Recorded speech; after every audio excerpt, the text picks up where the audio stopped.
Bom dia, bom dia, bom dia, bom dia, bom dia, bom dia. Dia myself. Hoje a gente tem um convidado especialíssimo, o professor Jonato Prestes. Deixa eu colocar aqui, Jonato. Aí.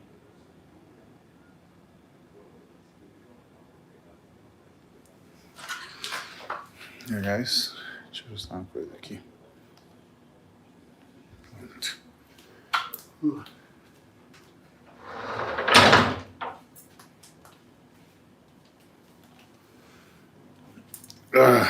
Dia Rodrigo.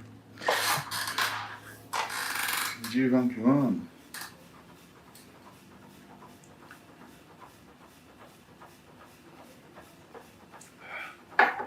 Tá meio forte ainda.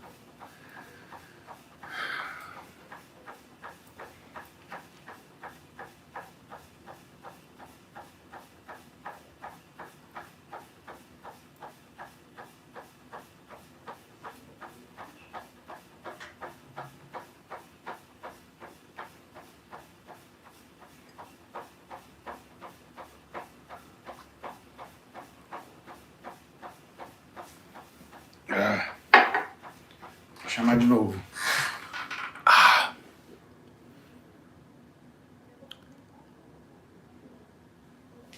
Tá sem áudio aí? Vocês estão escutando alguma coisa? Como é que tá aí?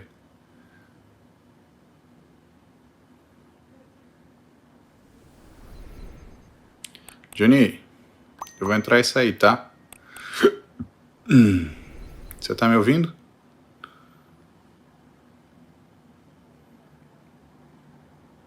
Johnny, você tá me ouvindo? Escreve eu. Dá um oi aí. Bru, myself, Laricinha, Matheus, meu time aqui do YouTube tá todo pronto. Tá. Vou entrar e sair.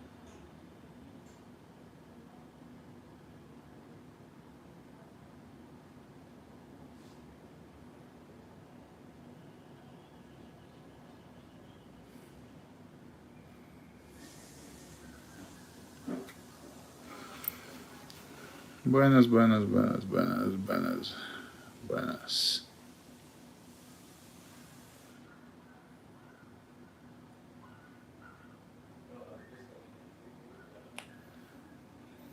E aí?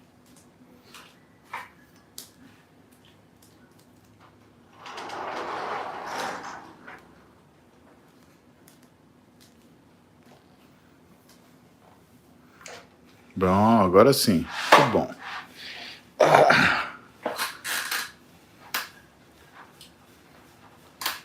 Só ligar meu...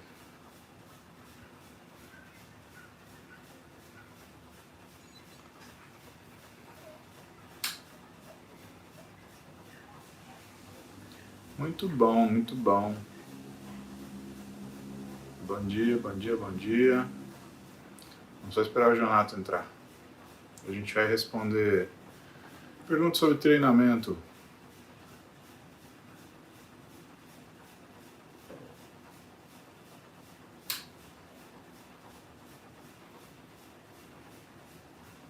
Eita. O Jonato não conseguiu entrar. Que estranho.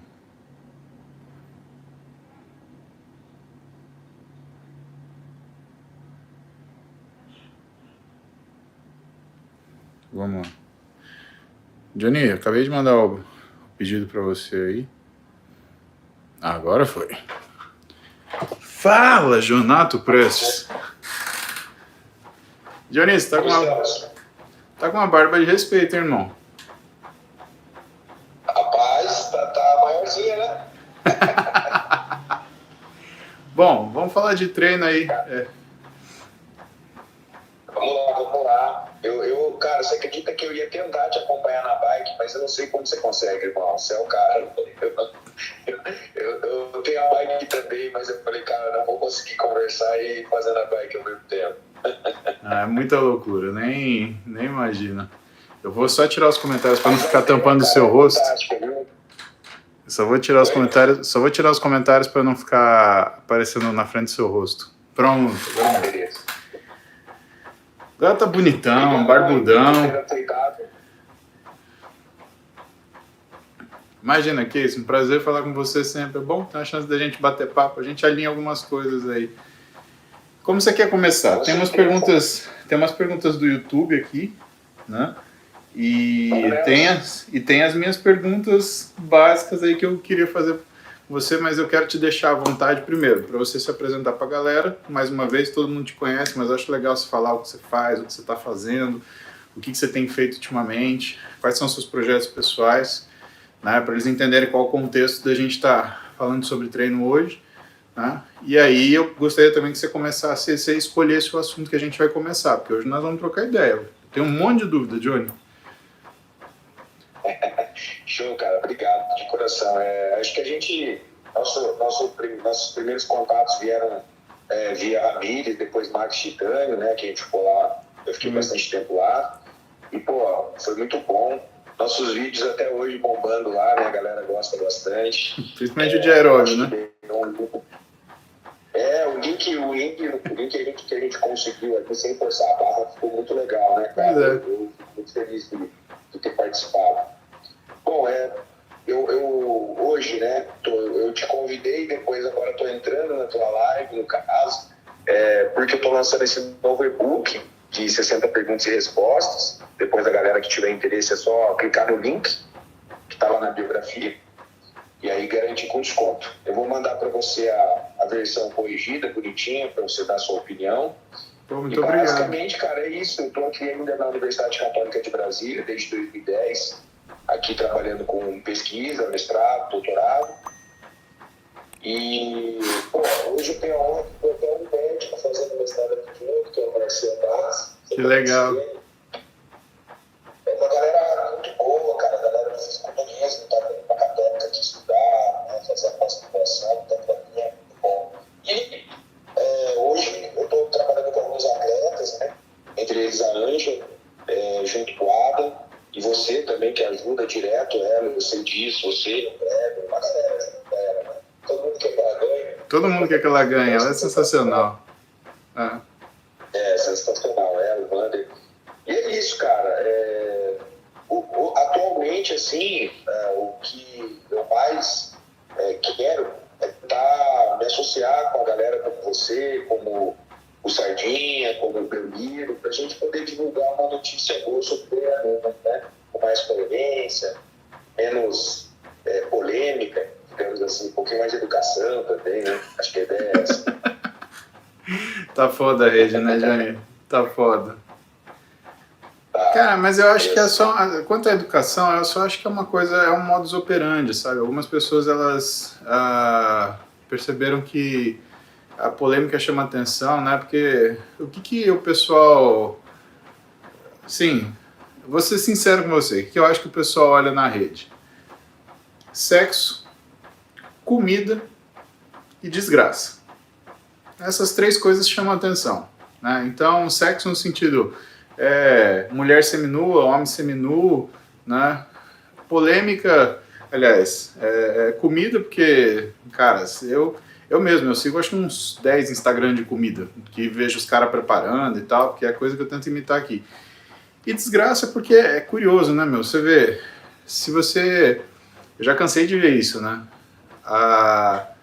Tem um sujeito, sei lá, pedindo na rua, todo mundo passa como se ele fosse invisível, mas, cara, numa batida de carro que o cara tá todo destruído, né? Todo mundo para dar uma olhadinha pra ver aquele famoso antes ele do que eu, né, cara? Então, algumas pessoas, elas perceberam que polêmica, né, chama atenção e vão por esse caminho.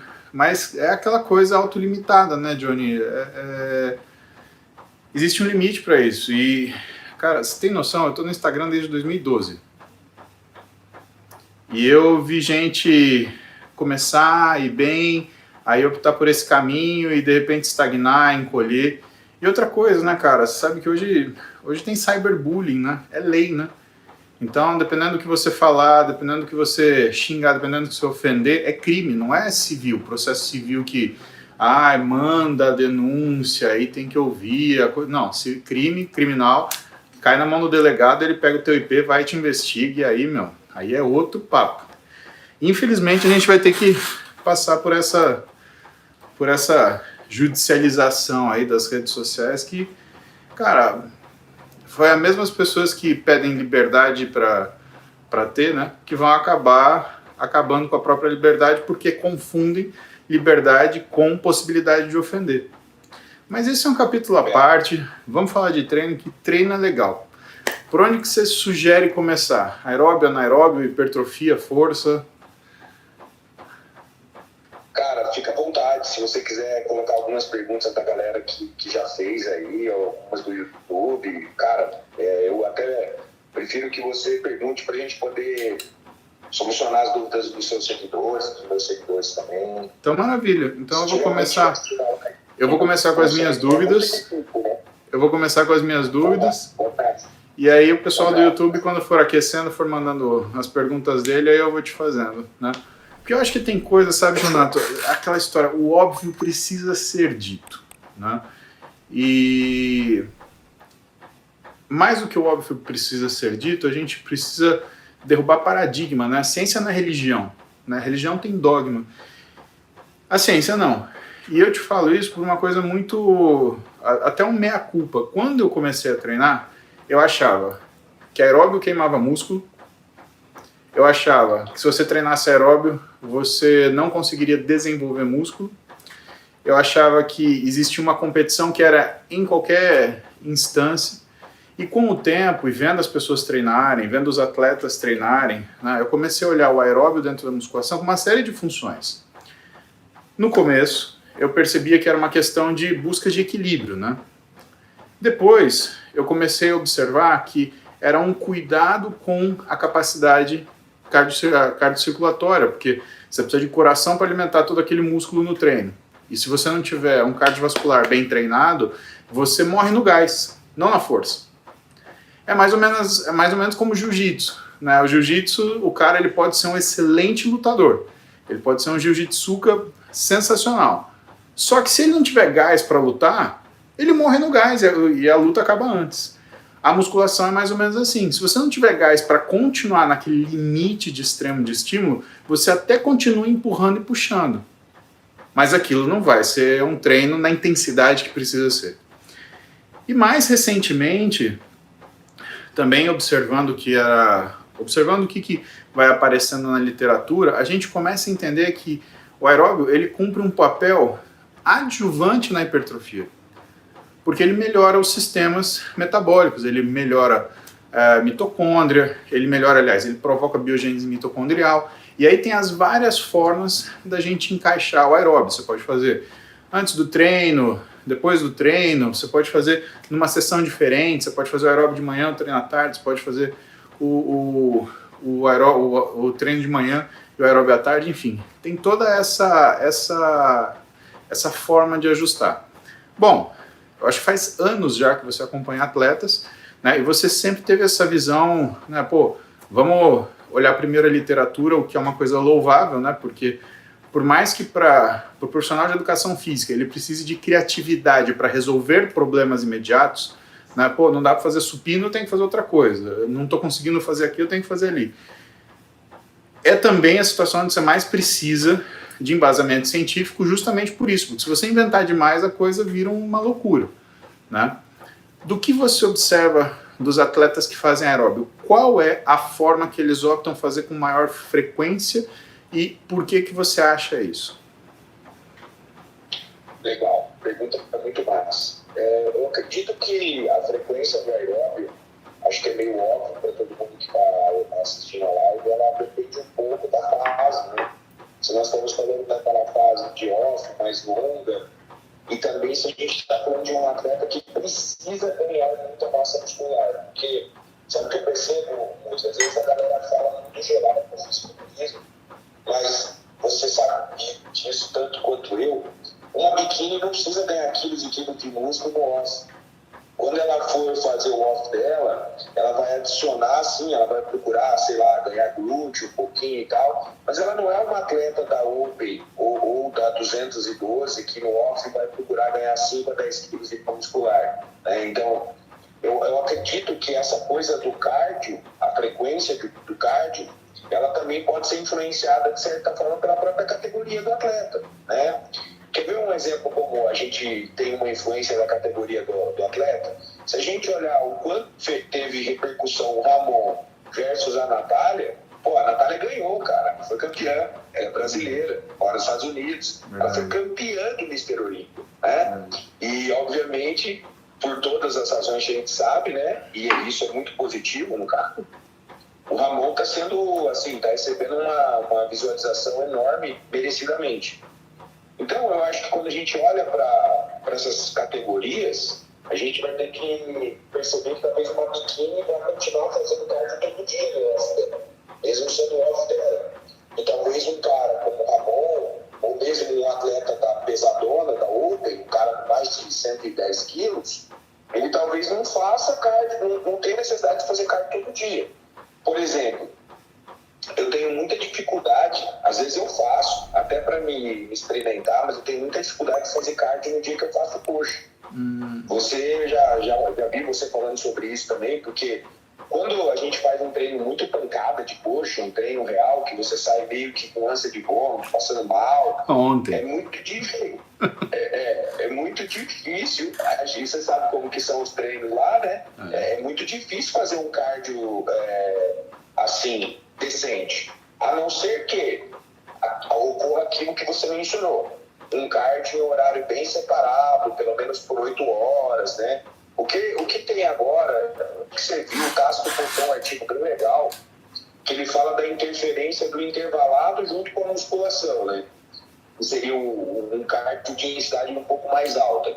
E esse paper, ele é bem recente, eles colocam que, por exemplo, uma coisa ideal para se fazer quando você faz cardio no dia da musculação seria apartar os 2 treinos por pelo menos 8 horas.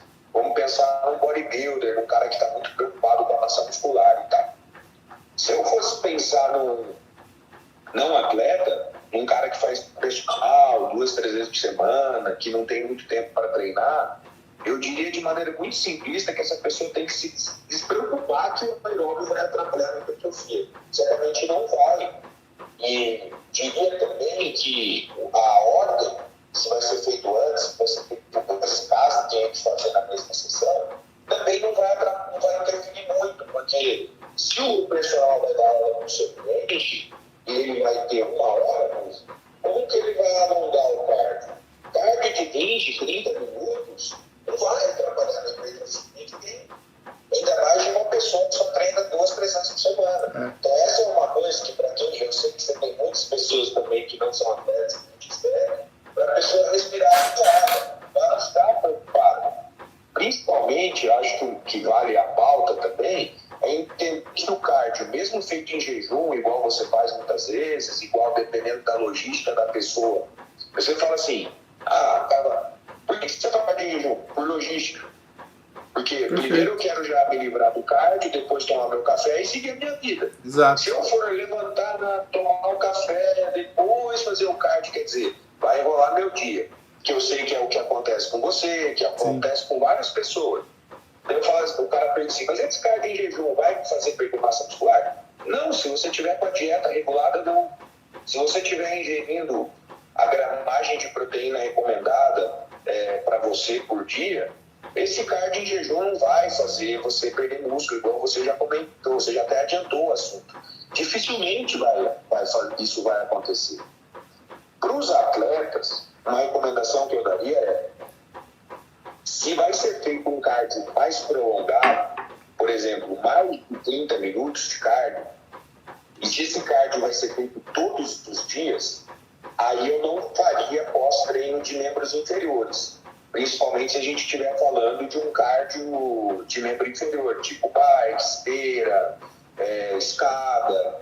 Uma coisa bem interessante é que tem um trabalho também de revisão, mas um pouquinho mais antigo, que ele fala que a bicicleta interfere menos, ou seja, o ganho de massa magra quando se faz bicicleta, ele é menos comprometido, né? Ele chega a perder, mas ele compromete menos ganho do que a esteira.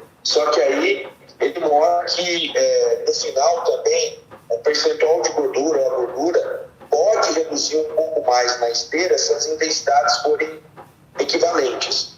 Então vai ser meio que o que você quer mais. Você quer mais reduzir o BF, ou você quer mais, ou você não quer interferir tanto na massa muscular. Lembrando que quando eu estou dizendo isso, eu não estou dizendo que o aeróbio vai fazer você perder. O que a gente sabe se o cara treina o cardio todo dia, ele vai começar a ter adaptações dessas que você falou, mitocondriais, vasculares. E aí o que o atleta de bodybuilding tem que entender é que ele não vai virar maratonista. Exatamente. Ou seja, ele não pode se especializar tanto no cardio, né, Musa? Senão daqui a pouco o cara tá com VO2 de 70, e aí ele vai fazer uma meia maratona, vai fazer uma prova de 10 km e vai ganhar. Não é o objetivo dele. E você tocou numa coisa que eu me preocupo muito, que eu acho que a área médica é muito importante nesse quesito, é fundamental para o atleta, é a questão da saúde cardiovascular. Se eu tiver pessoas que fazem uso de substâncias que aumentam a performance, tipo esteroides e outros hormônios, a gente precisa entender que isso já cria um risco cardiovascular no geral e que a realização do cardio, mesmo no ósseo, ela não está voltada só para emagrecer, só para ficar seco.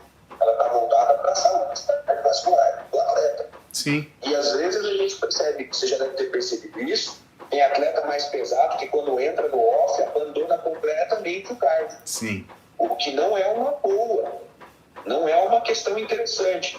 Uma vez, muito tempo, eu vi um dos seus grandes amigos do bodybuilding, o Edu, falando o seguinte: porra, eu tenho que fazer um pouco de cardio para não parecer que eu vou infartar quando eu não subo com as pistadas. Exatamente. Porque, cara, eu já passei de 100 quilos. Eu sei que você convive com mais de 100 quilos. Eu já passei de 100 quilos. Quando a gente passa de 100 quilos, cara, qualquer lance de escadas realmente dá a impressão de que a gente vai infartar. É um pouco estranho. E nem sempre só porque você tá com um cardio ruim, mas porque tem que deslocar muita massa, cara. Exatamente. Então, eu, assim, quando eu saio para passear com as minhas cachorras, eu dou uma subida aqui, uma subidona aqui, que no final parece que estou soltando os barros para fora. Eu falo, não, cara, eu tenho que melhorar isso aí. Então, acho que essa é uma questão interessante para a pergunta. É ótimo você ter comentado isso, até por experiência própria, né? A gente foi nossa família viajou, nós fomos para parques no final do ano, e, cara, o primeiro dia de parque eu andei 23 quilômetros, 22 ponto alguma coisa. Aí se você colocar aquelas quirelinhas, vai até o estacionamento, não sei o quê, dava uns 23 quilômetros. Jonato, carregar 116 quilos, 23 quilômetros caminhando, porque não tem inércia, a corrida você tem uma inércia. Tudo bem que para você manter a intensidade também vai gás. Agora, cara, eu tava com dor no quadril, eu tava com dor na lombar, eu tava com dor no joelho, de sobrecarga, de carregar aquilo, né? O pessoal não entende que peso é peso. É você pegar uma Scania, né? E fazer essa Scania, cara, andar numa pista de corrida. Ah, mas a Scania não tá correndo. Então, mas ela tá numa pista de corrida. A Scania é feita para andar reto, direção, ela não é para fazer curva brusca, ela não é para você fazer com força G alta. A Scania é para carregar carga, né? E é muito pertinente quando você cita a questão dos objetivos, porque tem voltado uma ideia do pessoal que é assim, o cardio é para emagrecer. Cara, me fala uma pessoa ou um artigo que cardio emagrece, que exercício aeróbico emagrece. O exercício aeróbico, ele é um adjuvante dos processos dietéticos. O que emagrece, pelo menos na minha experiência, é fazer dieta. Então, se o nosso papo é gordura, então a gente tem que falar de alimentação. Se o nosso papo é condicionamento, aí a gente fala musculação e aeróbio. E aí a galera começa a ficar meio chita nessa coisa e fala assim, cardio é para emagrecer. Pô, se fosse assim, eu andei assim, pelo menos por dia, eu devo ter andado, a gente fez os cálculos lá, foram pelo menos assim, por baixo. Porque tinha dia que a gente não ia para parque, que a gente ia descansar. Mas assim, por baixo, uma média de 15 quilômetros. Se cardio emagrecesse, eu tinha voltado aqui que nem o Ramon, seco que nem o deserto. E não é o caso, né? Porque eu não comi que nem o Ramon. Aliás, eu não comi nem como eu como. Eu comi as comidas que tinha ali, né? Do jeito que dava para fazer. Então, eu acho muito legal você citar essas coisas porque tem voltado esse pensamento na voz até de outras pessoas. Cardio é para secar. Não, cardio é para manter condicionamento, é para você conseguir sobreviver, é para você ter função metabólica, né? Que é a experiência que eu tenho, é o que eu já estudei na literatura e é o que a gente vem a confirmar aqui. Vou te mandar algumas perguntinhas de bate-pronto, tá? Tipo um bate-bate para ajudar a galera aqui. Então, professor Rodrigo Constantino de Mello. Comumente a gente vê treino usando vários exercícios de 3 a 4 séries. O que acha de verticalizar o número de séries, 5 a 6 séries, e manter menos exercícios, principalmente pensando em hipertrofia seletiva? É uma pergunta muito inteligente, dá para ver que ele está estudando, porque ele falou verticalizar volume, então é um cara que já dá para ver que é um cara que está estudando. Está fazendo o curso do Jonato. Vamos começar por aí, né? Porque é difícil um cara falar de volume horizontal, volume vertical, e tal. O Belmiro foi um dos primeiros a usar essa terminologia e tal, depois daquele artigo do Charles Lopes, que você fez a live junto aquela vez. Cara, eu acho excelente estratégia para justamente mudar o objetivo principal do treino. Por quê? Uma coisa que no fisiculturismo é muito comum, e eu tenho tentado explicar para a galera, é o seguinte: quando a gente começa a estudar mais cinesiologia e biomecânica, a gente começa a ver que não é só o volume total de séries do treino que importa. Importa quantas séries eu invisto no exercício que ataca mais o meu ponto fraco.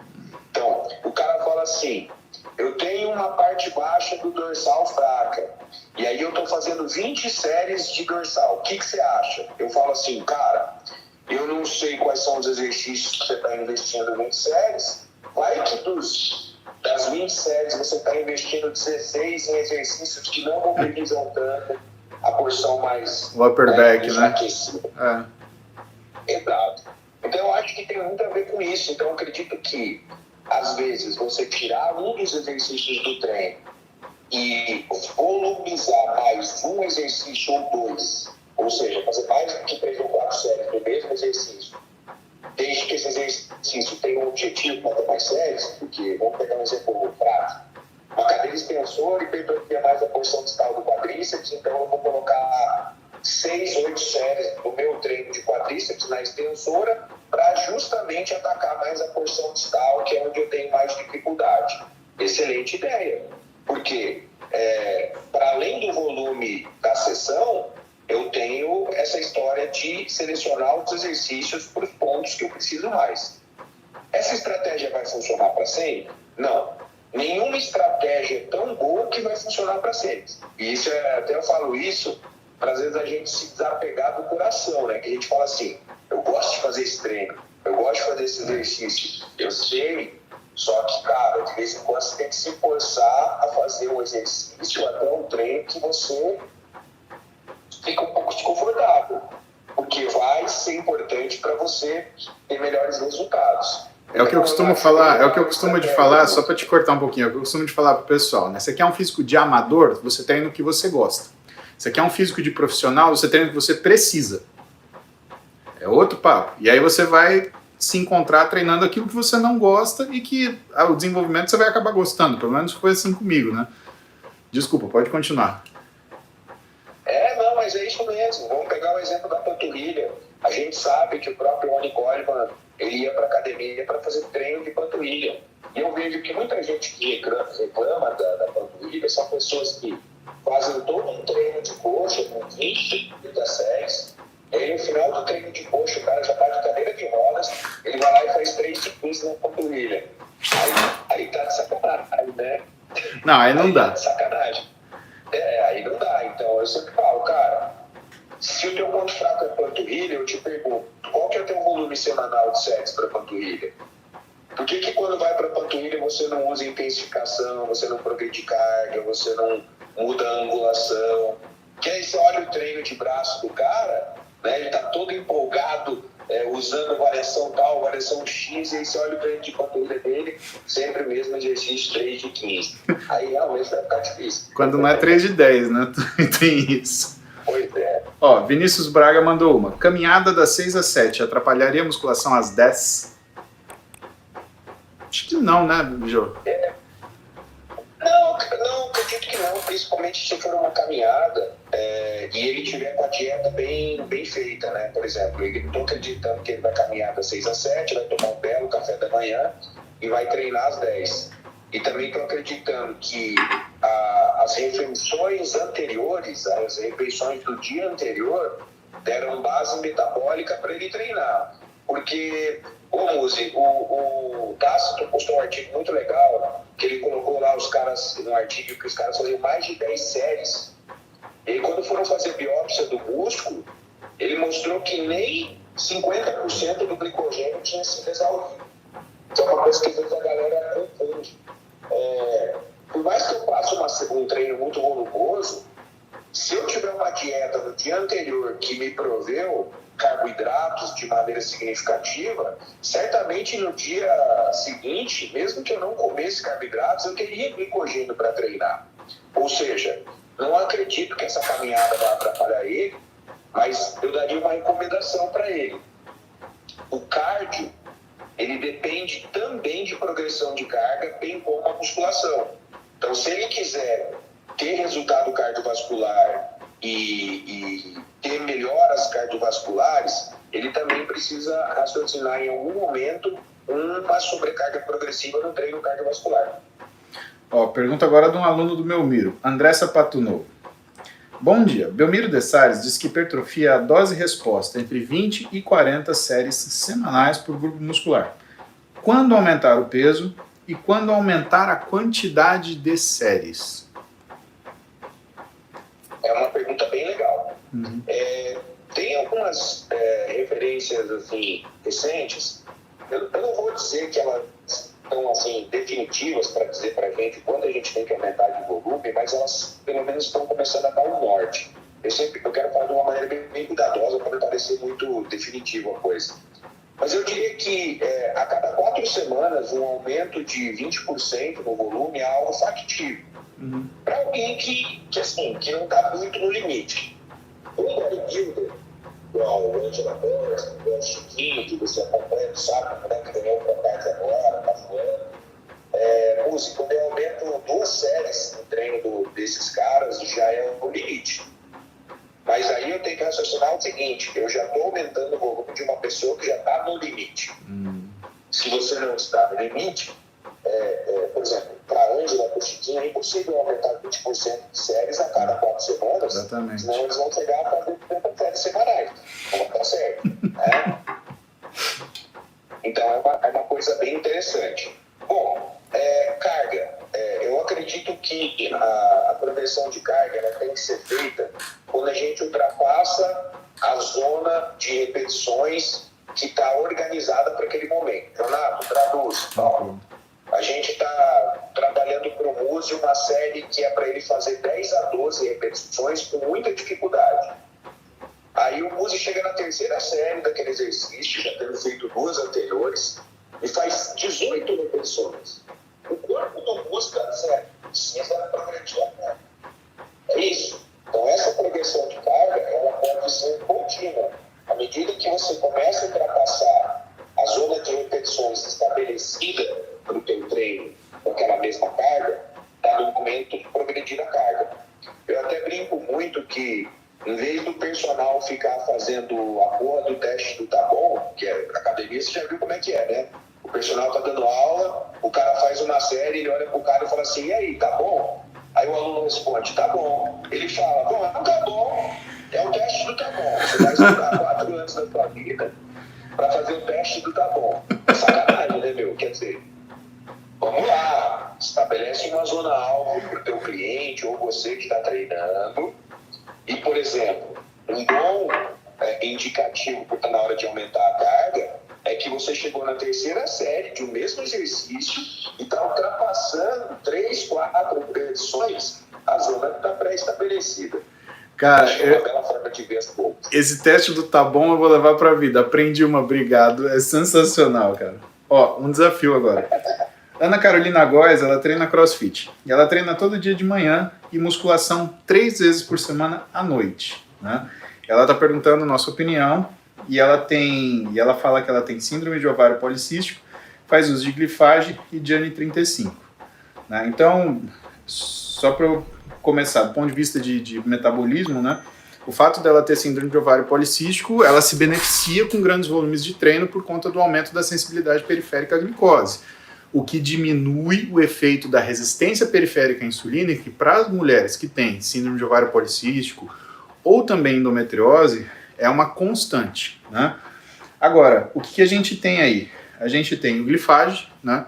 Que é um estimulador, um ativador de MPK, então isso é um pouquinho conflitante com a musculação, mas a gente tem que lembrar que a gente está numa situação patológica. Então, você tem uma doença onde o glifage ele ajuda a tratar. E o glifage, né, ele é interessante porque ele diminui o que é a produção endógena de glicose. Né? Uma das coisas mais importantes que ele faz é diminuir a quebra de glicogênio hepático.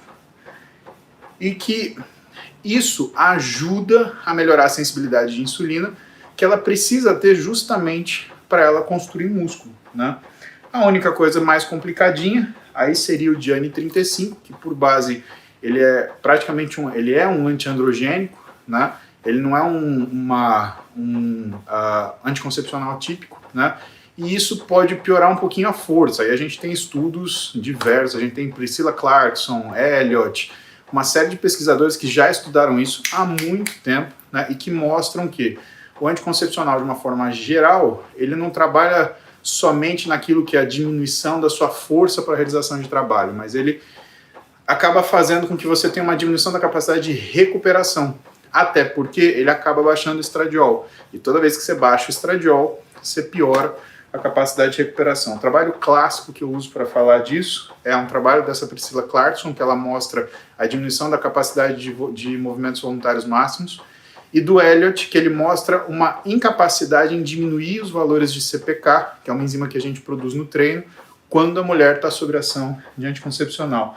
Agora, Jonato, comenta aí. CrossFit de manhã, musculação 3 vezes por semana à noite. Eu, particularmente, assim, eu acho que se bem dosado, vai muito bem, porque ela trabalha a intensidade de manhã e no final do dia ela só vai dar aquele recorte para ficar com o físico mais estético, né? Fala pra gente a tua opinião, por favor. Eu acho que é isso, concordo aí em relação aos fármacos, né? É meio que aparente que uma pessoa que tenha SOP, ela pode ter resistência à insulina e por isso vai ter que tratar, né? O exercício vai ajudar, mas pode ser necessário o fármaco. E provavelmente esse anticoncepcional aí deve estar relacionado com o excesso de teste que ela deve ter, né? Ou tinha, e aí está sendo usado para controlar, né? Até os colaterais disso, né? Mas que a gente sabe que ocorrem em algumas mulheres com a SOP. Bom, do treino, cara, o que eu vejo, né? O cross, o fitness funcional, é uma modalidade de exercício que tem uma repetição bem frequente de alguns movimentos, né? Agachamento, movimentos parciais do levantamento olímpico.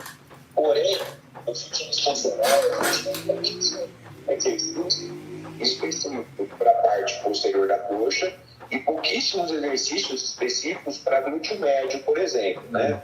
Só para você ter uma ideia, eu postei um artigo recente mostrando que o glúteo médio é um músculo que tem grande atrofia durante o envelhecimento e ele é um músculo totalmente relacionado à capacidade funcional, inclusive mostrando que alguns idosos tendem a aumentar o risco de quedas, inclusive a queda lateral, né? Em razão dessa atrofia do glúteo médio. E aí, para quem treina cross, o trabalho de glúteo médio fica muito limitado, porque o glúteo médio é um músculo que faz, em grande proporção, rotação externa do quadril e abdução. E agachamento tradicional com os 2 pés no solo não é um bom exercício para mobilizar glúteo médio, porque você não tem como fazer rotação externa e você não tem como fazer uma abdução.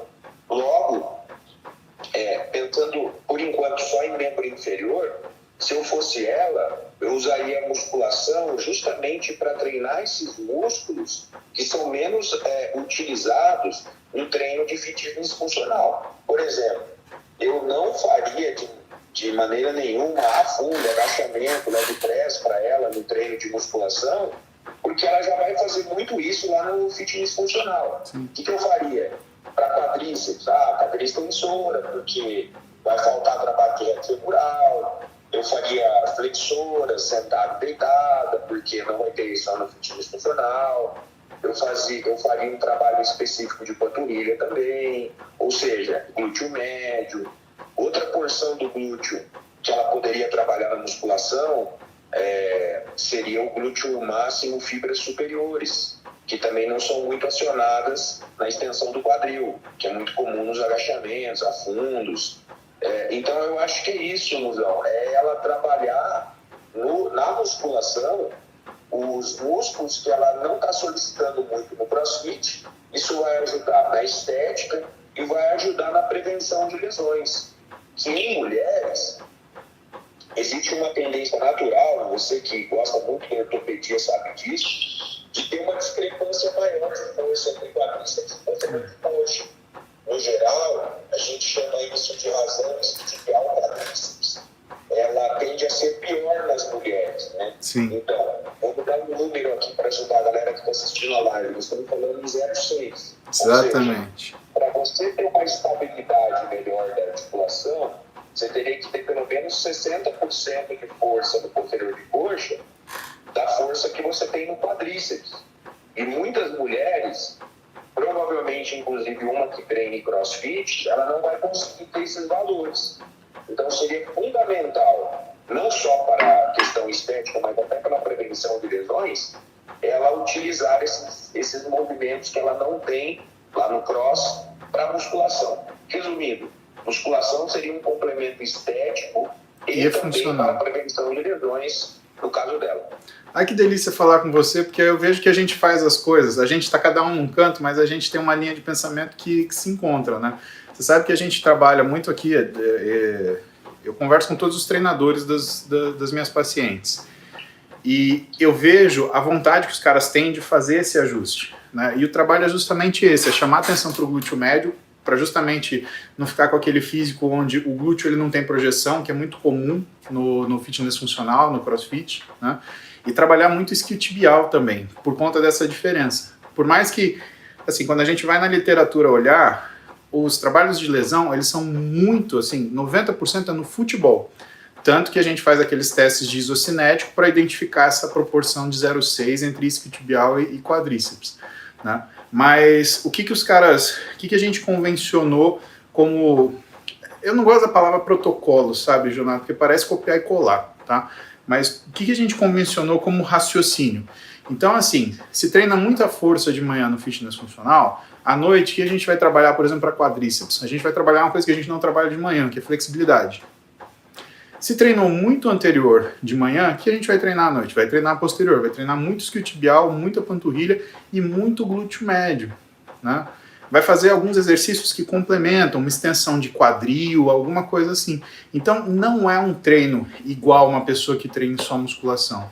Algumas coisas ele facilita por causa do condicionamento que o CrossFit te dá, né? Agora, outras ele atrapalha por causa do grande volume que você tem no CrossFit. Então, a margem do treinador para ele trabalhar também é pequena, né? É alguém que entrega para ele, sei lá, um salário de R$2.000 e fala assim, ó, compra uma Ferrari. Então, pô, calma, né?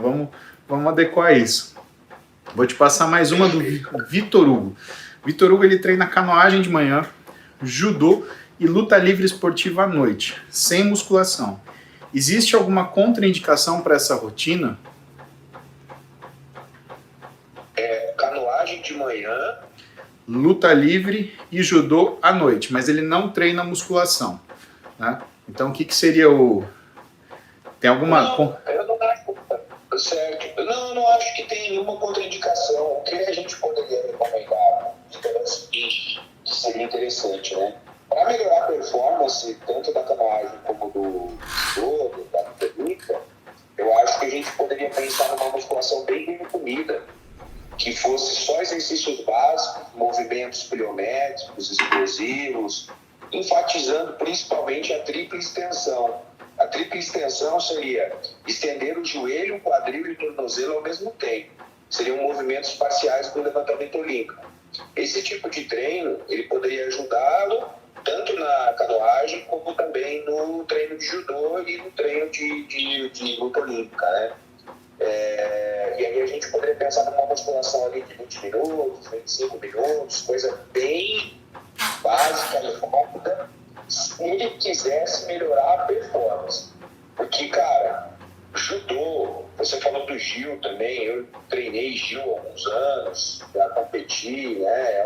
São esportes que se você não faz uma prevenção, cara, a chance de você se machucar no treinamento é enorme.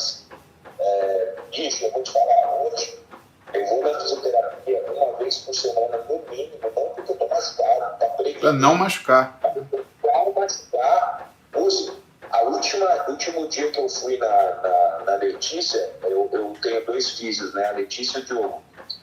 Cara, ela ficou 1 hora soltando meu trapézio, cara. 1 hora, meu irmão. Eu cheguei na físio e falei assim, inclusive depois da live eu já tô indo lá. Eu falei assim, Letícia, vamos mexer no trapézio e no quadril. Ela, beleza. Quando tava, assim, terminando a sessão, ela falou, acho que o quadril vai ficar para outro dia.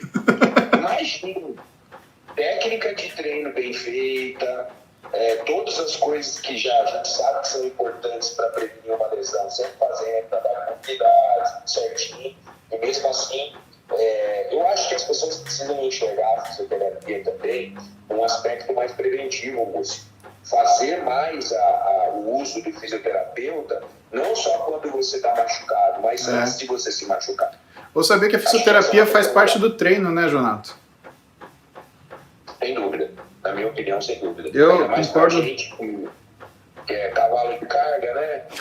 Meio burrinho, né? A gente estuda, chega lá na hora de treinar e arregaça de qualquer jeito, né? Então, assim,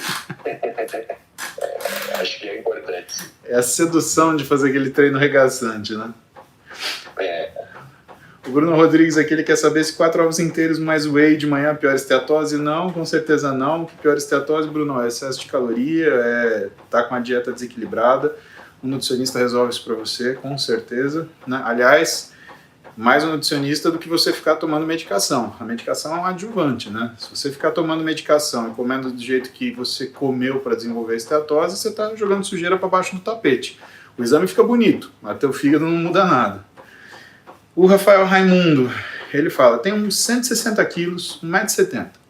Fui diagnosticado com pressão alta. Comprei uma bicicleta ergométrica. Quantas horas posso fazer por dia para melhorar minha pressão, seguido de boa alimentação? Bom, Johnny, desafio aí. O que é a tua recomendação para o cara que tem aqui uma patologia, estamos falando de exercício para grupos especiais, né? Pressão alta, quer melhorar esse quadro pressórico, né? E ele já está disposto lá a fazer a musculaçãozinha dele, aliás, a fazer a dietinha dele, né? Mas ele quer uma orientação aí. Como que ele pode começar? Como que você acha que ele pode começar e pensar em progredir?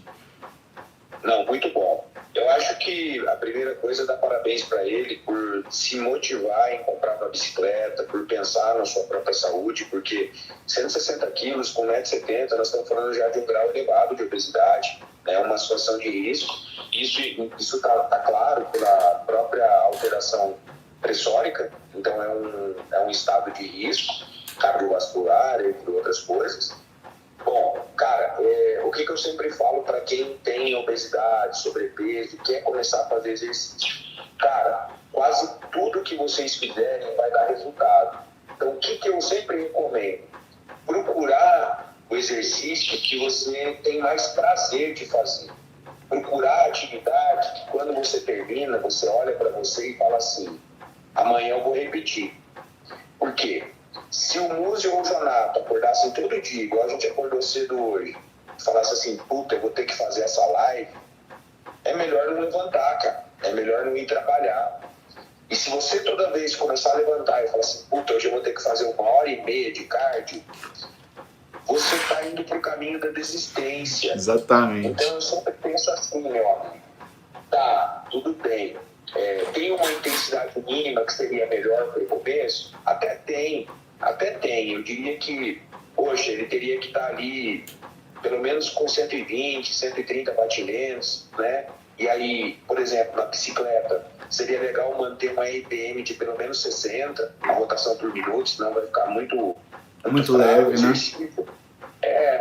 Mas, o que eu quero dizer, talvez ele não precise se preocupar tanto com o número de horas que ele pode fazer, e sim começar a repetir o hábito. Se você fez 10 minutos, 15 minutos e se sentiu muito cansado, cara, para. Você não precisa se cobrar tanto e chegar 1h30 na primeira vez. Vai aumentando gradativamente. Faz primeiro 15, se você está se sentindo bem, pode fazer 20, 25. Eu diria que você fazendo até 1 hora por dia, você está fazendo um bem para a sua saúde que é extraordinário. E é como o Múcio falou, se a gente está, vou usar suas palavras, se a gente está pensando em banha, se a gente está pensando em gordura, e você tiver com a dieta calculada, você fazendo esse cardio, você vai emagrecer certamente, cara. Então, à medida você vai perceber uma coisa. Eu comprei uma aerobike aqui, cara. Legal. No começo, foda. Eu achei que eu ia morrer, cara. Porque ela é muito pesada. Ela é muito pesada, velho. E aí eu percebi assim, eu me cobrava pra fazer pelo menos meia hora, sabe, Lúcio? Só que, cara, a hora que acabava a meia hora, bicho, eu tava captado. Aí eu pensei assim, tá, beleza, eu nunca vou passar de meia hora nessa merda. Hoje em dia, eu chego nos 40 minutos, 45, com prazer. Mas porque eu me permiti ganhar condicionamento nessa bike primeiro. Eu fui ganhando condicionamento, fui pegando tesão, fui me desafiando. Não, eu tenho que manter essa RPM aqui acima de tanto. Quer dizer, aí, quando você... Eu sempre digo uma coisa. Quando você ganha aptidão física, fazer exercício fica gostoso. Exato. Então a minha dica para ele é: permita com que o corpo ganhe aptidão física para o exercício se tornar algo mais gostoso no seu dia a dia. E tem um neurológico específico também, né, Johnny? De você aprender a fazer aerobike. Eu tenho a mesma experiência. Eu ganhei uma aerobike, eu ganhei da Gabi Garcia. Cara, 10 minutos. Aí eu fui melhorando. E vou te falar uma coisa. Você sabe o que a aerobike me melhorou? Ela melhorou o dorsal, cara. Melhora. Ombro, dorsal, melhora. Cara, melhora o dorsal, exatamente. Eu não dava potoca para aerobike. Aí, cara, o que acontecia? Começava a cansar a perna, eu dava umas puxadas mais nervosas.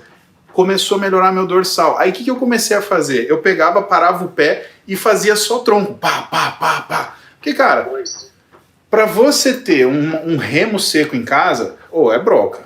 Aí a Roberta me mata, não tem como. Meteu um remo seco na sala dela, branca e dourada, com mármore. Ela me esfaqueia e joga o remo seco e eu pela janela. Fácil, né? Agora, quando eu tinha aerobike, que também a aerobike foi pro sítio, né? Tô sentindo falta dela, aliás, vou falar a verdade pra você. Cara, dava tipo, o tempo de... Perna eu sentia que tava pegando um pouquinho. Cara, começava a fazer aqui só pra tronco. Porra, cara, que puta estímulo complementar, saca? E tem mais uma coisa aí. Se você tá com a coxa muito cansada, porque treinou inferior no dia anterior, você pode jogar um pouquinho mais pro braço também. Tem vários benefícios. Exato. Né? Eu como você, eu me acertei bastante com a aerobike, cara. E quando você tem ela em casa, assim, você encaixa no teu dia. Se às vezes não conseguiu fazer de manhã, faz de meio-dia. Se às vezes não conseguiu, faz à noite. Você dá um jeito, né? Sim. Porque às vezes você fala assim, agora eu vou pra academia. Nossa, só de você falar agora eu vou pra academia, você fala trânsito, gente, né? Porque gente, várias vezes, muita gente é chato. E aí você cria uma condição que favorece a prática do exercício cardiovascular. Eu acho bem interessante. Ó, tem um debate aqui do Luiz Godoy, o Eleilson, sobre flexibilidade. Então eles estão falando sobre alongamento, a galera começou a debater no chat, né? Mas alongamento antes ou depois do treino é um complemento sobre uma pergunta de mobilidade que tinham feito de treinar em horário separado. Eu acho que é legal você definir, você como professor de professores, também definir o que é essa história de o que é o alongamento, o que é o treino de flexibilidade, né? E o que é, por exemplo, o aquecimento para você começar um treino de musculação. Johnny, faz essa gentileza para nós aí. Não, essa pergunta é muito interessante, inclusive no e-book, essa foi uma das perguntas mais frequentes que a gente coletou da internet. Lembrando para a galera que se quiser adquirir o e-book com desconto, tem lá o link na minha biografia. São 60 perguntas e respostas, e dentre essas 60, uma das mais frequentes foi essa da questão do alongamento antes e depois, né? Cara, é o seguinte, alongamento e mobilidade podem ser feitos antes do exercício sem nenhum prejuízo na força, muito menos na hipertrofia. Um trabalho mais forte de alongamento, que migraria já para uma flexibilidade, onde eu vou forçar a musculatura para além da tolerância, já é um trabalho que, se feito por muitos minutos previamente ao treino, até poderia prejudicar um pouco o desempenho e força durante o treino. Só que, olha, cara, os estudos que mostram isso, assim, eles não criam a rotina de academia. Então, por exemplo, você prejudicar a força do peito, você ia ter que ficar fazendo 15, 20 minutos de intensidade intensa no peitoral para dar prejudicar. Quando a gente faz um trabalho de mobilidade ou um trabalho de alongamento leve, pré-treino, a gente soltando um pouco a musculatura, por vezes a gente até melhora a técnica de movimento. O que, na verdade, é uma melhora de performance. Sim. Se a tua técnica é melhor, você aciona melhor o músculo. Então, para quem está pensando em melhorar a técnica de movimento, o trabalho só de alongamento, que não é tão forçado, o trabalho de ativo, o trabalho de mobilidade em si, ele não vai atrapalhar no teu treino, provavelmente ele vai melhorar. Eu adquiri um hábito tão frequente de fazer mobilidade de quadril antes do treino de coxa, e principalmente também liberar um pouquinho os adutores, que hoje eu não consigo mais agachar com carga ou fazer a fundo com carga alta se eu não fizer esse trabalho antes. É como se eu tivesse amarrado na hora de fazer o exercício. E quando eu faço esse trabalho prévio, ele já serve como também um aquecimento. Eu já chego pronto para realizar o exercício com uma performance melhor. Agora, se eu estou pensando em melhorar a amplitude de movimento mesmo, minha recomendação é, se você tem que fazer flexibilidade no mesmo horário, inverte membro superior e inferior. Então, se eu vou treinar coxa, eu faço flexibilidade de membro superior, e aí pode ser antes ou depois, tanto faz. E se eu vou treinar superior, eu faço flexibilidade de membro inferior. Genial. Eu acho que a melhor forma de abordar esse assunto. Genial. Para quem treina pouco, quem tem poucas oportunidades semanais de ir para academia, e a gente sabe que não são pessoas que vão fazer um trabalho muito intenso de musculação, não vão fazer um trabalho muito forte nem de flexibilidade, cara, alonga antes, depois, cuida da tua saúde, porque você é uma pessoa que só tem a oportunidade de fazer exercício 2 vezes na semana. Chega a ser um preciosismo. Se preocupar que uma pessoa vai lá no espaldar, segurar o músculo por 10 segundos e vai perder força na hora do supino. Vou usar a frase clássica: só perde força quem tem, tio. É verdade. Não tem. Você não tem nada para perder, não se preocupa. Desculpa a sinceridade, mas, cara, só perde força quem tem. Você verdade. coloca 60 quilos de cada lado no supino? Não. Então, pelo amor de Deus, você que hoje tem um supino com 10 de cada lado, não precisa se preocupar com isso, combinado? Boa. Ó, galera do YouTube, fica atento aí, Bruna Leitão, ela postou o Linktree do Jonato aí nos comentários, tá? Para você ter acesso a esse e-book e aí vocês conseguirem ter esses dados aí. Muito do que a gente falou hoje, principalmente esse de flexibilidade, que foi uma pergunta frequente que foi feita para ele na elaboração do e-book, é só entrar nos comentários do YouTube, você vai conseguir fazer o download desse material. Se você está no Instagram, entra lá no IG do Jonato, né, você vai ter o Linktree, clica lá e fazer o download. A gente vai deixar a live depois publicada à disposição de vocês, para vocês poderem se situar aí e também ter acesso a esse material. Fiquem tranquilos. Johnny, vou continuar fazendo as perguntas aqui, tudo bem? Vai ter que ser nossa última, que eu tenho que ir para fisioterapia. Tá bom, então eu vou selecionar aqui uma bonita. A que você mais quiser aí. Tá. Deixa eu ver aqui.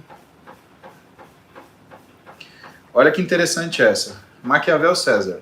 Bom dia, tenho 1,82 m de altura, 75 kg. Vou para academia 5 a 6 vezes por semana. Melhor eu mudar para 3 para 1 para ganhar massa? Faz 2 meses que faço academia. Então ele está indo 5 a 6 dias direto, ele está te perguntando se faz mais sentido ele fazer 3 dias e descansar 1. O que você acha? Primeiro, parabéns pelo nome, é um nome de muito bom gosto, né? Maquiavel, não é isso? Exatamente. Bom, cara, olha só. Para uma pessoa que está apenas 2 meses na academia, eu realmente recomendaria reduzir um pouco o volume. Porque se você está indo todo dia, você está fazendo um volume muito exagerado de exercícios e séries. Né? Então eu realmente reduziria isso. Só que, digamos, mas eu quero ir todo dia na academia. Tá, cara, não tem problema, só não precisa fazer tantos exercícios e tantas séries. Por exemplo, não faça todas as suas séries até a falha. Deixa ali, faz o seguinte, deixa as duas primeiras séries, deixa pelo menos 2, 3 repetições de reserva. O que significa isso? Você vai até 10, conseguiria ir a 13, mas você para em 10. Aí na tua terceira série, você faz até a falha. É uma forma de o estímulo, principalmente para você que está com 2 meses de academia, não ficar exagerado e acabar até atrapalhando o teu resultado nesse começo. Então, Muzi, eu limitaria aí o volume semanal por músculo de 6 a 9 séries por músculo, nesse caso. Por isso ele vai ou concentrar tudo em 2 ou 3 dias, ou se ele quiser em mais dias, diminuir o número de exercícios de séries que ele está fazendo. O resultado vai ser ótimo. Ele vai ter tempo para dedicar à mobilidade, a exercício cardiorrespiratório, e aí certamente ele vai conseguir ter um bom ganho. Sensacional. Johnny, eu vou te liberar para tua fisioterapia, mas eu tenho muita pergunta aqui. Ó. Podemos combinar quinta que vem? Você volta para responder o resto? Na hora? Então fechou. Amigo, teve alguma vez que você me chamou para alguma coisa que É verdade, é verdade. Você sempre tá lá pra gente, Johnny. Obrigado demais. Então, quinta-feira que vem a gente se vê, a gente refaz. Você também, muito obrigado pela disposição. Eu sei da tua correria.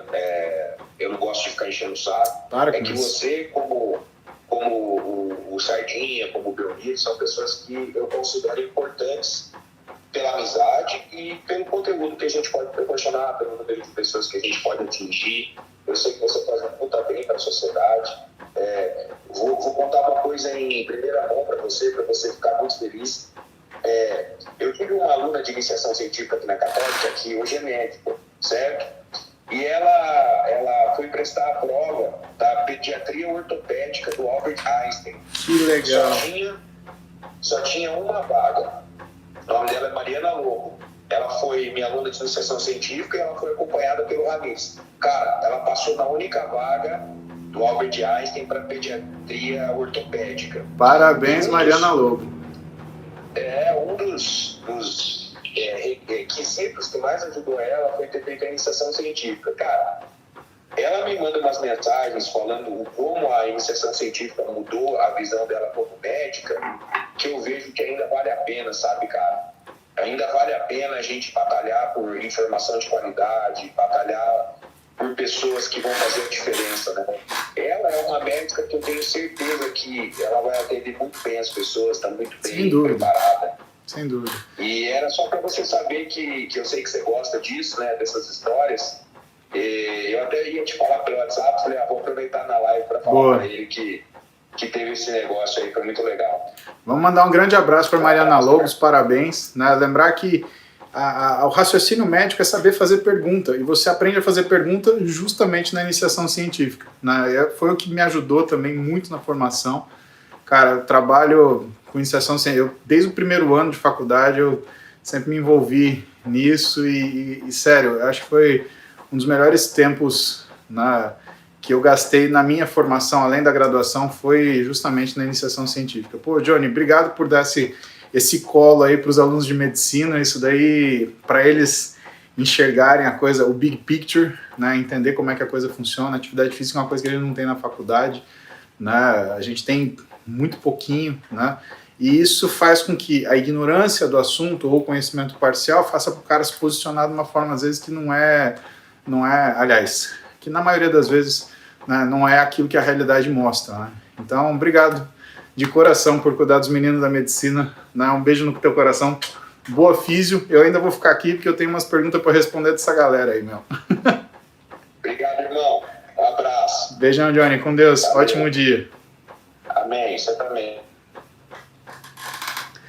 Bom, pessoal, vamos continuar nós aqui, porque eu ainda tenho um pouco de cardio para fazer. Deixa eu ligar os comentários aqui para vocês tocar confusão, né? E aí, eu vou responder algumas remanescentes. Agradecer a presença do Jonato Prestes, que hoje estava aí para responder perguntas sobre treinamento, alto nível, aqui que a gente colocou aqui para vocês, de pessoas para responder para vocês.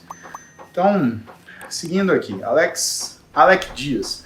Após a cirurgia do manguito rotador, meu ombro range no treino. Tem algo errado? Não. A verdade, Alex, você fez uma cirurgia do ombro, né? Aquilo é como se você tivesse que reaprender a utilizar o ombro, né? O seu manguito ele está numa situação diferente do que ele estava antes. Isso modifica a dinâmica. Então, aqui é você voltar à mobilização. Por isso que a gente insiste tanto para fazer fisioterapia depois de cirurgia. Você deve ter feito, eu imagino. Agora, a gente mantém a cinesioterapia. Sabe por quê? Porque provavelmente seu ombro machucou porque você movimentava ele de uma forma que ele era submetido à lesão. E aí o que você faz? Se opera e não muda a forma de contração. É para isso também que serve a fisioterapia, para te ensinar a usar o ombro da forma adequada. Então, minha recomendação para você, mantenha a cinesioterapia na tua rotina diária, porque isso garante que você reaprenda a utilizar o seu ombro de uma forma que você não tenha mais essa lesão. Esse rangido que você sente é ainda a acomodação da articulação, ela foi mexida. Cara, e cirurgia de ombro, a gente mexe pra caramba, né? Não é uma coisa tranquilinha assim, não é tipo tomar uma injeção, é uma coisa muito mais complicada, tá? Então, fica tranquilo, faz parte da recuperação, mas não deixe a fisioterapia. O Rafael Raimundo, ele vai começar a fazer jiu-jitsu em fevereiro, porém, dos 160 quilos, eu tenho muito músculo, meu problema maior é a gordura visceral. Rafa, é assim, se você tem 160 quilos, esse músculo, em parte, é infiltração de líquido. Então, infelizmente, meu amigo, não é tanto músculo assim, não é que você vai secar e você vai virar um Ronnie Coleman, tá? Que é que muita gente de alto peso, de excesso de peso, acha. Né? Ah, eu tenho 160 quilos, né? A minha massa muscular estimada deu tanto, então eu vou secar esses 160 quilos e o meu peso sei lá, 100 quilos, eu vou estar gigante. Não é assim, Rafa. Tá? Então eu tô falando isso para você não se desiludir, você não ter uma decepção e você não criar expectativa que é gigantesca. Até porque músculo você tem quando você faz principalmente exercícios resistidos. Aí a musculação, que é uma das coisas que a gente mais fala aqui no dia a dia da live, tá? Com certeza a gordura visceral é um grande problema porque ela mexe com você metabolicamente. Então a gente tem que trabalhar essa parte metabólica para quê? Para você ter saúde. E muito provavelmente quando você tirar essa gordura visceral, tua hipertensão arterial também vai cair. Aí eu te recomendo seguir o Belmiro de Salles, porque o mestrado dele foi em musculação para tratar, né, como adjuvante no tratamento de hipertensão arterial. Né, e foi muito bem sucedido, né?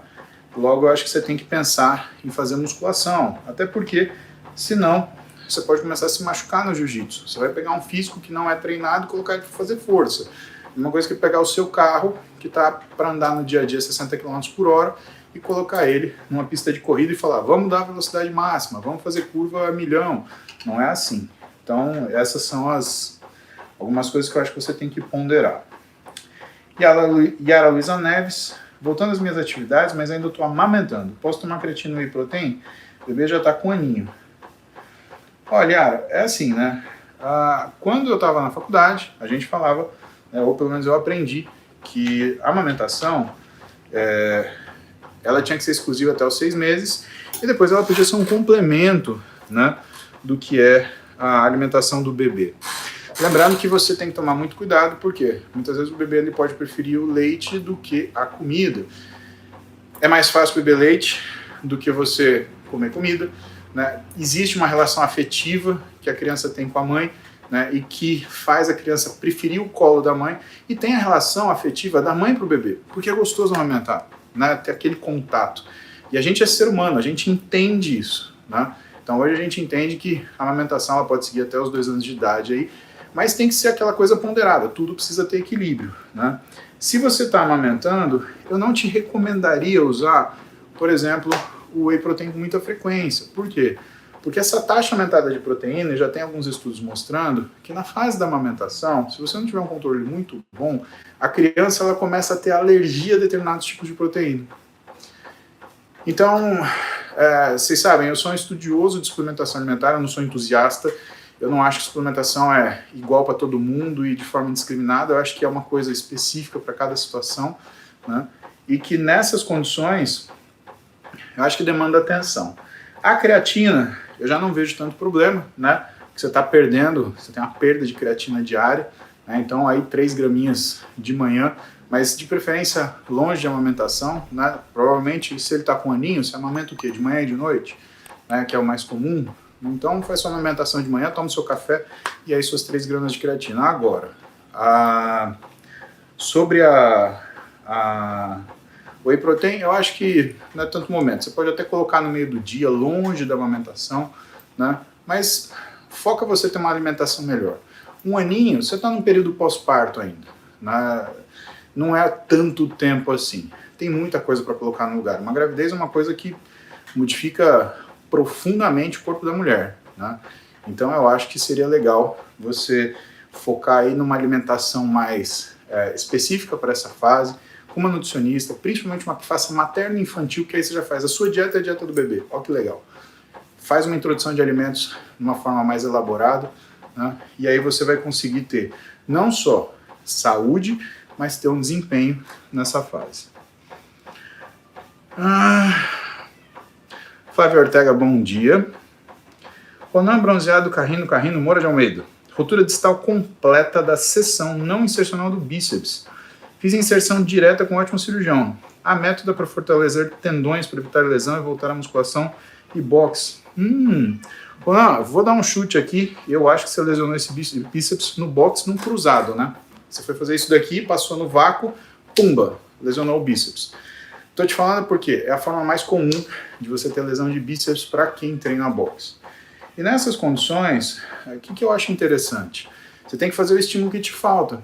Porque você está fazendo aqui os movimentos que são movimentos de impulso, são movimentos balísticos, são movimentos de força e potência, mas principalmente potência, né? Que você usa muita velocidade. E o que o fisioterapeuta ele costuma fazer para fortalecer tendão? Fase excêntrica, tá? Então, o que eu acho legal? Né? Não que você precise fazer fisioterapia além daquilo que você fez por conta da cirurgia, mas precisa fazer. É pegar um fisioterapeuta para fazer a sua preparação para o esporte, tá? Porque aí o que ele vai fazer? Junto com o teu profissional, o teu professor de educação física, ele vai fazer o quê? Ele vai ajustar o que é o estímulo do treino para você ter essa melhora do tendão. Lembra que o tendão, ele demora o dobro do tempo do músculo para se recuperar, tá? E que isso é uma coisa importante, principalmente para você que faz musculação no esporte, né?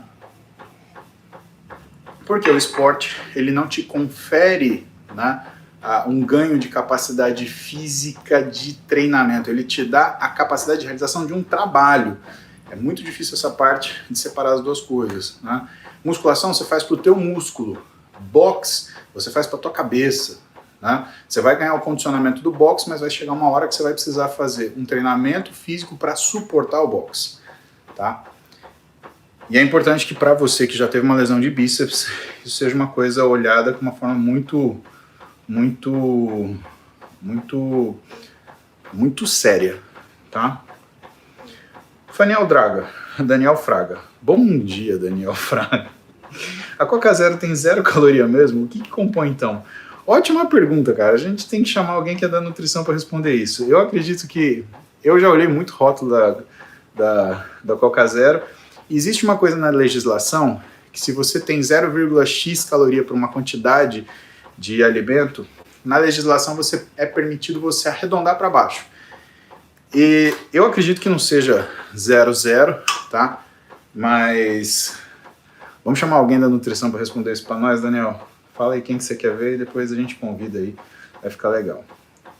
Renato Gabas. Muito bom dia. Minha esposa estava com DHA baixo, foi indicada a suplementação, mas não fez bem para ela. É a segunda vez que ela tenta. Qual a sua visão sobre suplementação de DHA e se há alguma outra forma para melhorar isso? Renato, DHA, cara, não é uma coisa que você suplementa porque está baixo no exame.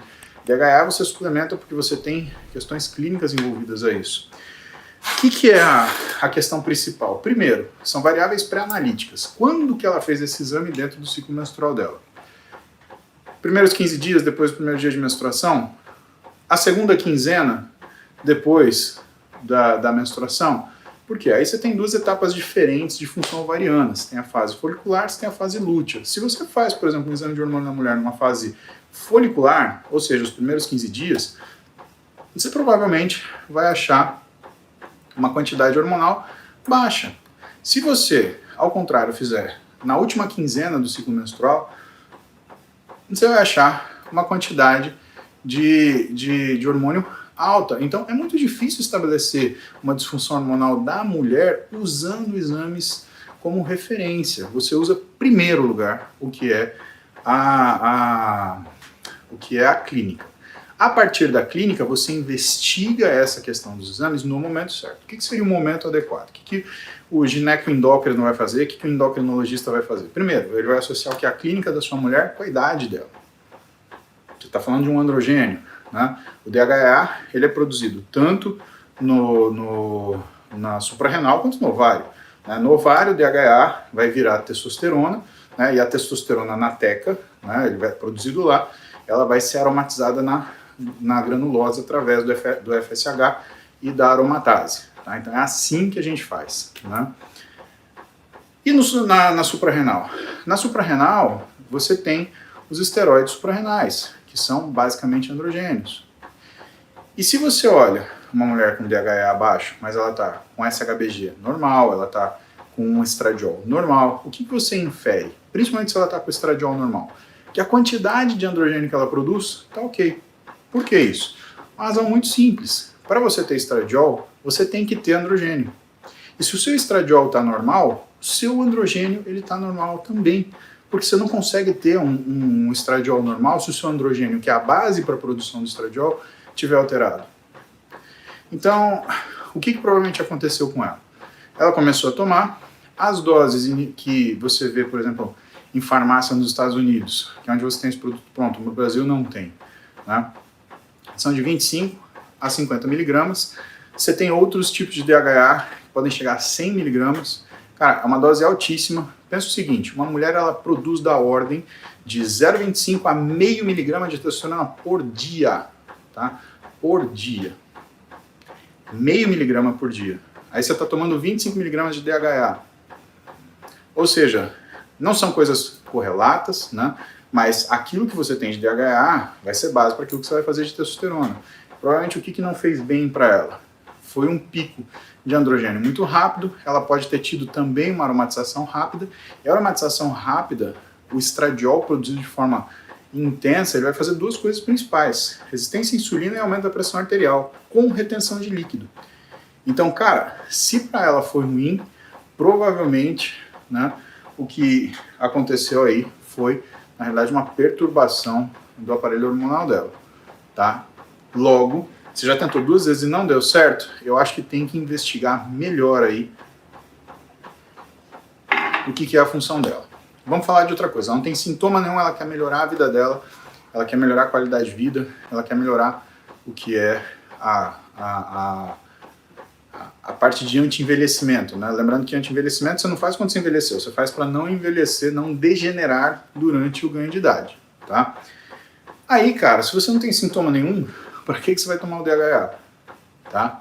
Não é esse o caminho. O caminho é você acertar a base. É que nem você fala assim, eu vou pegar o meu Fiesta e vou transformar ele num carro de corrida. Aí, em vez de você mudar aquilo que está no chão, roda, suspensão, pneu, você vai lá e põe um aerofólio. Pô, mas se você não tem roda, você não tem suspensão, você não tem pneu, você não tem freio, você vai colocar um aerofólio no diabo do carro para ver se ele vai correr? Não faz muito sentido, né, brother? Então, na realidade, o que precisa ajustar antes, né, é alimentação, é exercício físico, né? E aí fica aquela história, parece que você não está querendo falar da medicação, que não sei o quê. Não, cara, é que a primeira coisa vem primeiro. Não adianta você botar o carro na frente dos bois.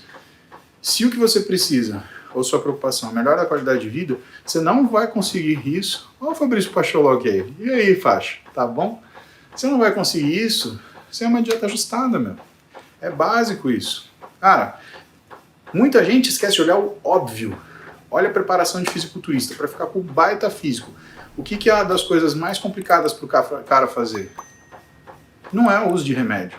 É a dieta, é onde todo mundo falha, é onde o pessoal não consegue e é onde o cara não vai para frente. Então, discutir aquilo que é em face daquilo que as pessoas gostariam que fosse, na verdade não faz sentido nenhum, né?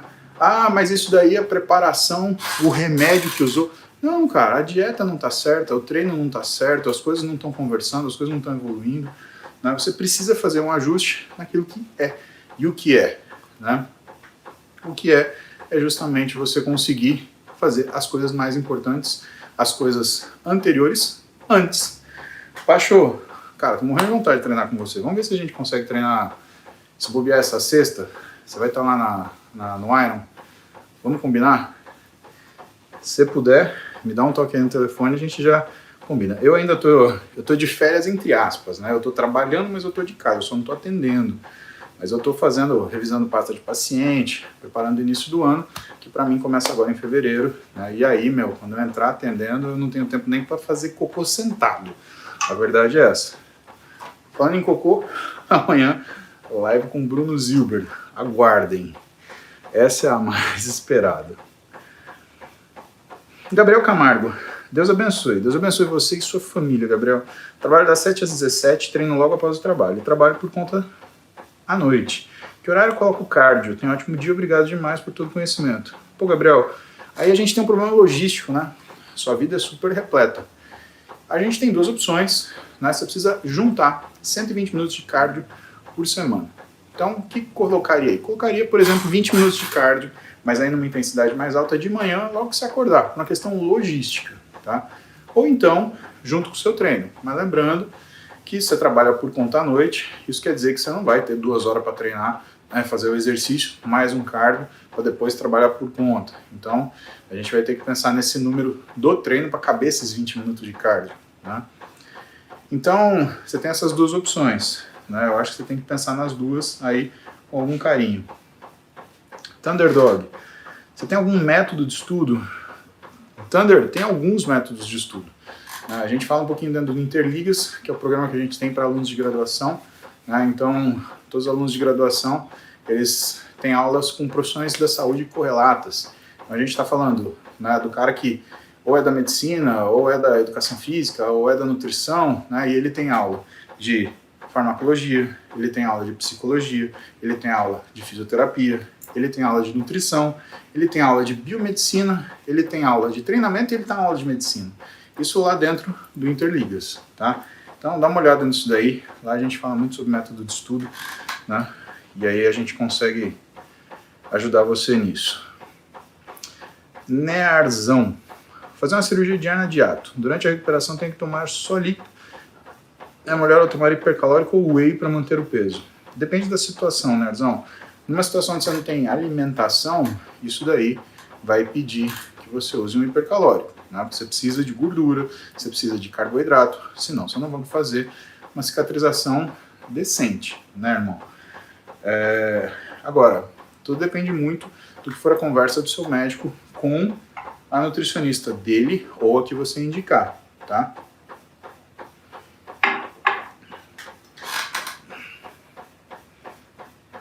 Ó, o Silmar chegou atrasado. Silmar, tomou falta, irmão. Já fiz a chamada, já era. Hey, myself, o nosso malvado favorito. Escreve o nome do Simão aí na caderneta que o bicho vai ter... Não vai ganhar 2 pontos na nota esse ano.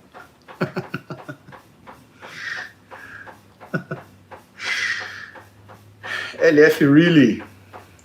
Treino com personal, porém direto venho machucando minha posterior esquerda, parece uma contratura. Eu sinto uma fisgada no momento que subo no agachamento.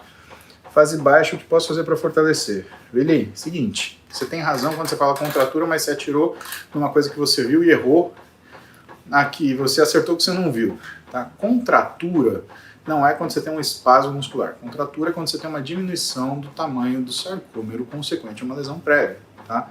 Então o que foi? Você fez uma lesão, aquilo encurtou o comprimento do seu isquiotibial, por exemplo, e aí quando você precisa de alongamento, que é na fase final do agachamento, né, porque o isquiotibial ele contrai no mecanismo que a gente chama de cantilever, tá, ou báscula.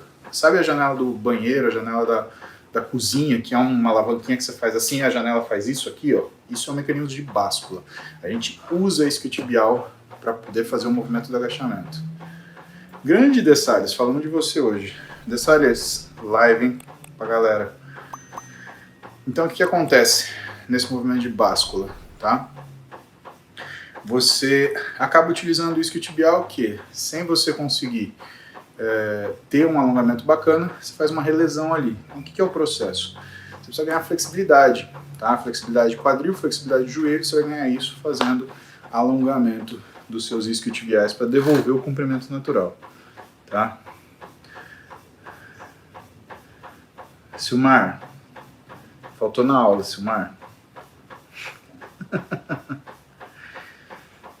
Gabriel, pô, que legal ler isso. Gabriel pergunta, sabe que você é um exemplo de profissional e pai de família. O Brasil te admira mais uma vez, de forma inteligente, você sabe lidar com a maldade de invejosos. Cara, nem vi passar, irmão. Tava preocupado com as minhas coisas com meus amigos. Mas obrigado pelo carinho, tá? Tamo aí. Vamos ver aqui. Vamos ver perguntas. Vamos finalizar com perguntas do Insta. Vamos ver as 4 primeiras. Primeira, Muzi, tenho 16 anos, 1,68 m, porém estou um pouco abaixo da média altura. Como aumentar a produção de GH no corpo? Zin, é assim, aumentar a produção de GH no corpo não vai te garantir que você vai crescer mais. Por que isso? Porque precisa ver qual que é a sua estatura-alvo. A gente precisa colocar você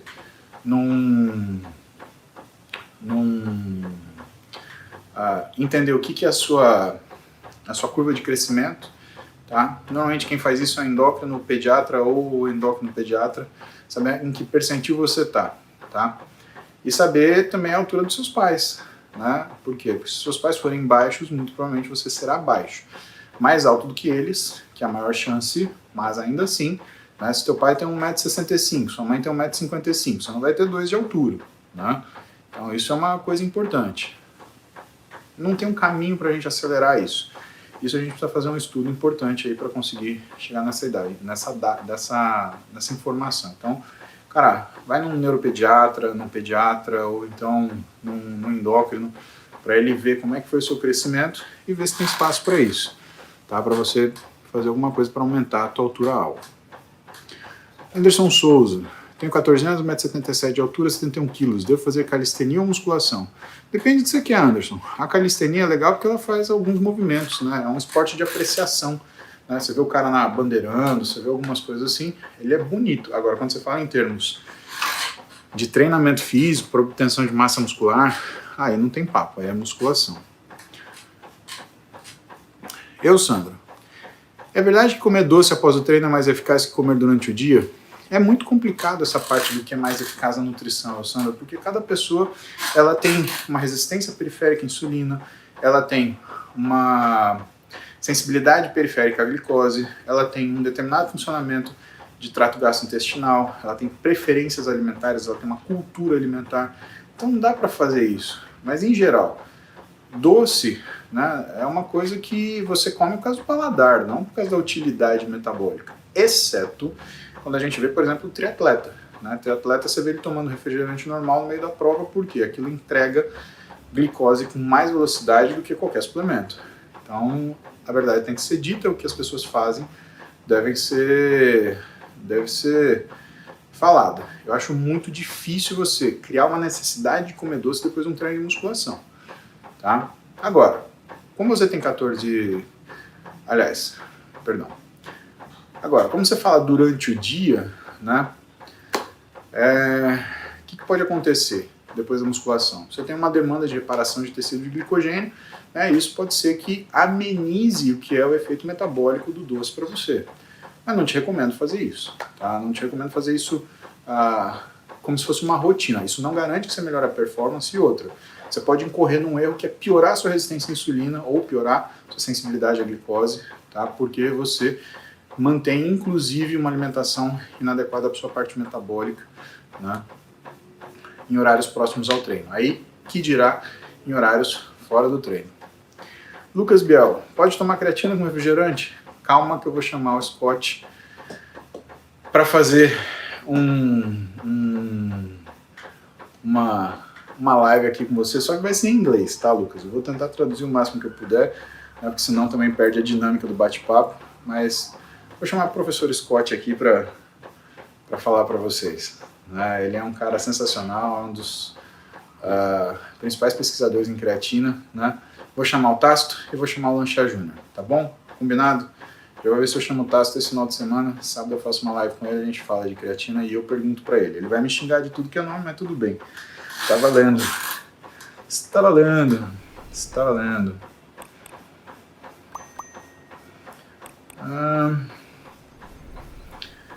Estúdio Catiane Mendes, lesão de SLAP com cisto. Academia ajuda ou apenas cirurgia? Alguns moderadores estão muito mal educados. Deus te abençoe, Muzi. Abraço. Ah, meus filhos são terríveis. Meus filhos são terríveis, Catiane. Olha só. Mas eles lidam com muita gente mal educada também. Então, dá uma colher de chá. Né? Os meninos, eles são seres humanos, em primeiro lugar. Tá? Mas vamos lá. Lesão SLAP, você não trata com academia. Porque a lesão SLAP ela é quase como se fosse uma alteração que você pode nascer com um tendão da cabeça do longa do bíceps mais fininho, tá? O que você consegue? Você consegue fortalecer a musculatura, melhorar a mobilidade do ombro e você consegue dissipar um pouquinho dessa carga, então você consegue... como é que fala? Você consegue melhorar o que é a ação desse tendão e, entre aspas, proteger ele um pouquinho. Mas você não consegue tratar. Cisto é outro papo, cisto não. Se você tem um cisto intraarticular, o único jeito de você tratar isso é com cirurgia, tá? E lesão SLAP, ela é uma dúvida eterna. Por exemplo, a gente operou o Renato Cariani antes de ontem, né? E ele tinha uma lesão que era tipo um SLAP, né? Ele arrancou, avulsionou a cabeça longa do bíceps dele de dentro do ombro. E é uma lesão que, por exemplo, eu também tenho essa lesão, né? A cirurgia que ele passou é uma questão de tempo, eu passar por essa cirurgia também, né? Eu venho segurando, né, fazendo fisioterapia para melhorar a mobilidade do ombro já há anos. Pra você ter uma ideia, mais de 10 anos. Cara, mais ainda, talvez uns 15 anos eu venho segurando, trabalhando meu ombro para que eu tenha uma forma de contração que eu consiga ter um tempo de duração maior sem ter que operar. Mas um belo dia eu vou estar fazendo algum exercício e meu bíceps cabeça longa vai estourar. A minha opção, eu prefiro esperar ele estourar, porque vai ser um acidente. Se eu fizer a cirurgia agora, eu vou ter que ficar aí uns 4 meses sem treinar. Sabe, não tem porquê. Eu prefiro esperar estourar, porque não muda o prognóstico da lesão, né, não muda o prognóstico de tratamento. Né, ela não é uma lesão crônica degenerativa, ela é uma lesão, entre aspas, lesão, né, uma diferenciação anatômico-funcional. Né, então, eu posso fazer isso. Né, um dia vai estourar, vou ligar para o Zé Carlos, Zé, me opera. A diferença é que eu não posso ligar para o Júlio e para o Renato ajudar o Zé a operar, né? Do jeito que eles podem. Mas eu sei que eles vão estar comigo no pós-operatório e isso também já é extremamente satisfatório, tá? Então faça fisioterapia, com certeza, tá?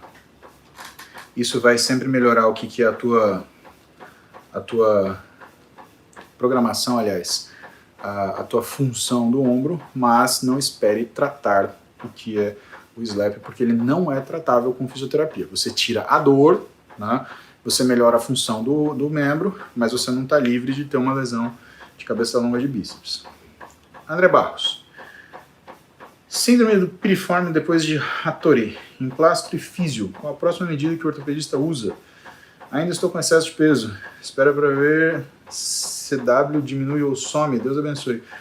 Amém, André. Deus abençoe você e sua família, meu caro. Seguinte, síndrome piriforme tem que ser tratado, tá? Se você tem excesso de peso, isso daí aumenta o que é a demanda do seu quadril. Por que aumenta? Porque, cara, rotadores externos, eles trabalham muito com glúteo médio e eles trabalham no ajuste da báscula do quadril na caminhada. Né? Então, o que acontece? A gente trabalha, por exemplo, glúteo médio do lado direito com quadrado lombar do lado esquerdo. Isso daqui contrai para a gente andar, dar um passo, isso daqui contrai para a gente dar outro. Então, sempre assim, para o nosso quadril ele ficar equilibrado.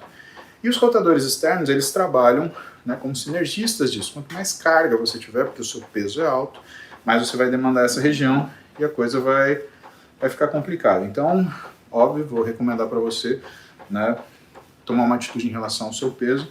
Né, e o que a gente faz, né, o que se faz na físio? Você melhora, você faz uma liberação miofascial para aquele músculo ele sair da atitude de espasmo que ele está. Você trabalha muito flexibilidade para você conseguir melhorar o alongamento desse músculo, você conseguir melhorar o que é a flexibilidade dele, e aí você diminui essa chance de você fazer esse tipo de lesão. João Vitor, caminhada de 4 km até a academia é suficiente para um exercício de cardio? Minha meta é hipertrofia, biotipo mesomorfo. Na verdade, não, porque é uma caminhada na rua. Você não mantém frequência cardíaca constante, você não mantém estímulo constante.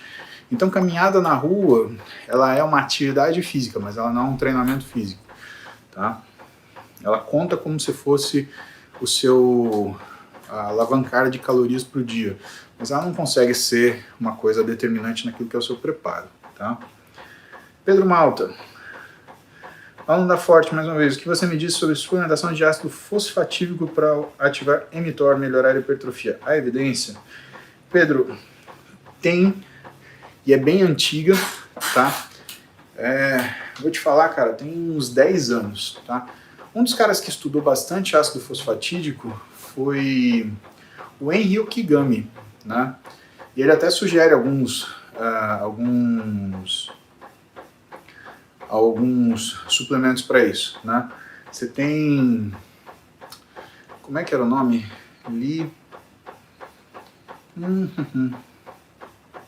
Você tem duas suplementações ricas em ácido fosfatídico, né? O ácido difosfatídico, né? Que você pode usar, mas são caras pra caramba. E assim, na realidade, no dia a dia, eu vou usar ácido fosfatídico em situações de recuperação pós-cirurgia, associado principalmente a HMB, né?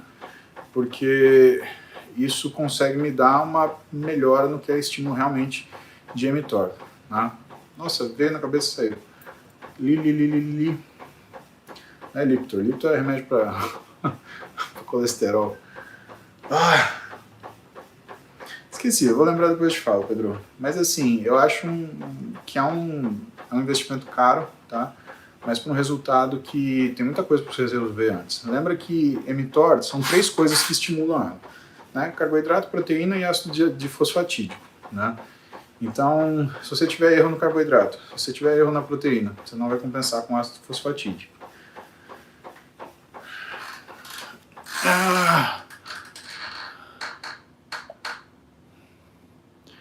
Pessoal, olha só, 1h30 de bike já deu, né? Então eu vou pôr meu violão no saco, vou descer para treinar. Daqui a pouco a Roberta treina comigo e toda a minha atenção, 100% dela, é voltada para ela, tá? Então a gente volta amanhã. Mais uma live, amanhã tem Bruno Zilber para falar com a gente. E aí, preparem-se, deixem suas perguntas prontas, tá bom? Vai ser bem legal. Beijo pra vocês, ótimo dia. A gente se vê amanhã, 7 da manhã. Meus moderadores, muito obrigado. Marcelo, um abraço. E vamos que vamos. Que hoje é dia de treinar o que mesmo? O que eu treinei ontem? Eu treinei posterior. Hoje é dia de ombros, bíceps e tríceps. Ô, delícia. Tchau.